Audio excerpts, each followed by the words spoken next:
Hi,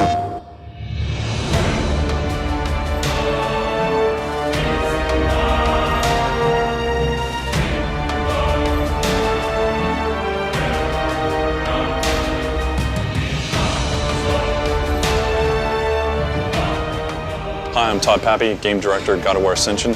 What you're about to see is a making of video that we've been shooting over about 2+ years. It gives you a good idea of the inception of an idea all the way through to the final product. Keep in mind that this is a work in progress. Enjoy. With the Manticore, the whole idea behind it was almost like the Chimera, where we had different stages to the fight. It's a completely new experience. How you doing, Iz? I've been changing them a bit.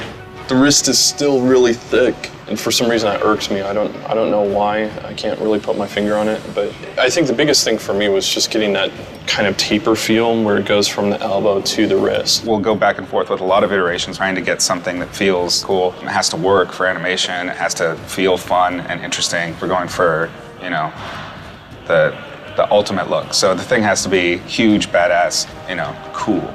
Like that feels more natural to me, I guess. In the case of the Manticore, we come in and take a look at the early concept stages and just kind of give our little input to make sure that by the time it gets to modeling and it gets rigged, everything is well thought out. So, but you don't mind the longer tail? No, that's fine. I think actually it'll help when the character's flying also. So you just need like a final 3/4 now? Yeah. God of War 3 is kind of a learning curve project, I think, for a lot of the guys, and now everybody's just kind of up to speed and running. So it's the characters will be a lot better in this game, actually. The Manticore is essentially part scorpion, which is his tail, is the body of a lion, the arms of a man, the wings of a bat, and the jaw of a shark, which will unhinge and completely open like a shark jaw.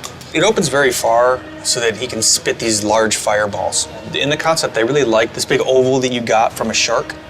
So that's kind of what I did. So these bottom teeth are more shark-like. These upper teeth, same thing, very shark-like. These will actually be redone. We don't like them. Then he also has the chest of a human. You can see this is all human, and it leads down into these kind of very scorpion-like plates. A lot of this is based on scorpion. These big hard plates, and these other plates with flesh in between, and these inset plates with flesh in between it. So all of this will move very fluidly, but it's still a plate. The hardest part were the wings. The rest of it's all fairly straightforward. The wings essentially fold up and he walks on these two knuckles. We went back and forth quite a bit on the wings. Wings are very difficult. We actually went to Sony ImageWorks last game, trying to ask them how they did wings, if there's any ideas they had. And they just create two versions, a folded version and an open version. It's very hard to do. The big discrepancy was in how this works.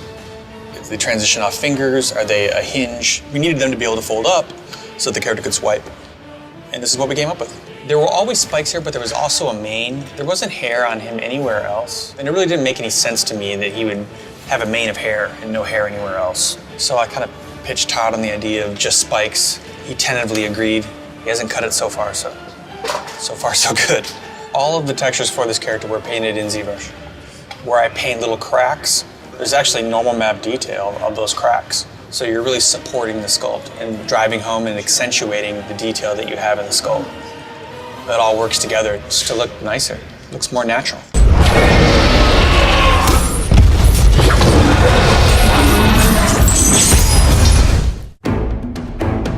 Manticore's arms are human arms, but they're also bat wings.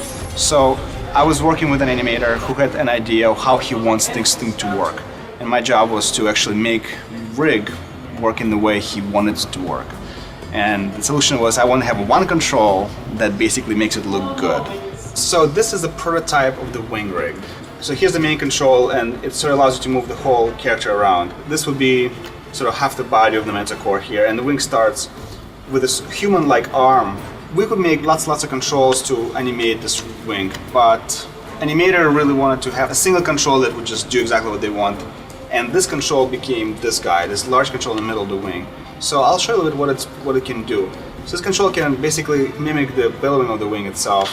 This animation itself, just be able to pull this up and down and move it around any way you want, drives secondary controls that allow animators to do more precise animations. So that was the really big breakthrough for us, to create something that allows animators animate without having to break it or struggle with many FK controls. And so we're planning to use this rig for pretty much every creature we have that uses bat-like wings. So hopefully going forward, this rig will work for many years to come. When I first saw the concept art, I thought, holy shit. I thought I was going to have a lot of trouble making this guy move. Izzy's probably one of the best draftsmen I've ever seen, and so he had all these beautiful drawings. And of course we went with the most challenging design, as we do.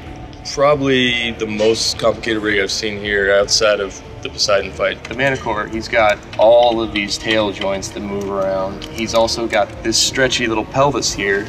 We can move up and down. On top of that, he's got all of these wing controls right here.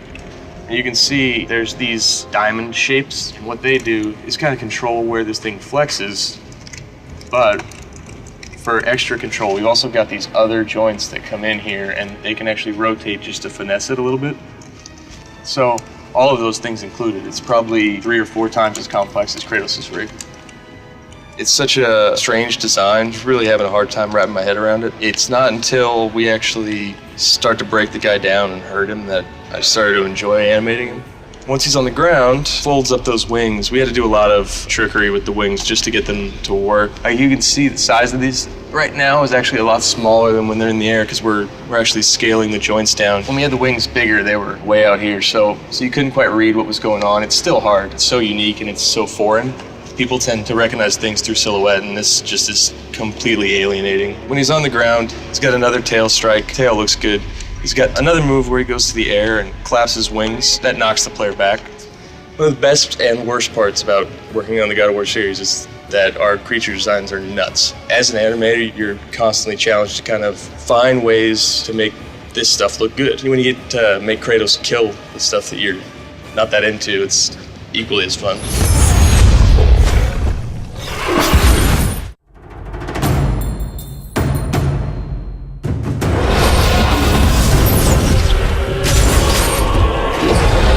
With the mini boss, we really want to make it really formidable for the player when he plays through it. One of the tricks that we use is to kind of tease a character over a period of time. So with the Manticore, you see him throughout a number of stages in Delphi where he'll make appearances. And then when you actually get to the fight, it's just that much bigger because you've seen this guy, he's been bothering you the whole time. And now you've actually put a personality to the character. He's a huge creature, he's flying. We haven't had a character this large before in the air. And also that he'll transfer to the ground, just like he did there. In comparison to Kratos, he's a really large character, so he takes up a lot of the space in the arena. And when he does hit Kratos, you can see that Kratos really moves back far, so that he displaces Kratos, basically. One new thing that Manticore has is that we're doing away with prompts that are on the screen for the CS moves. So this makes it more cinematic. There's no buttons that appear on the screen that cover up any of the action that's going on. This is one of those buttonless mini games. So you can see the giant tells that he does on the attacks. That's very clear for the player to read so that they can evade out of the way and then retaliate with their blades.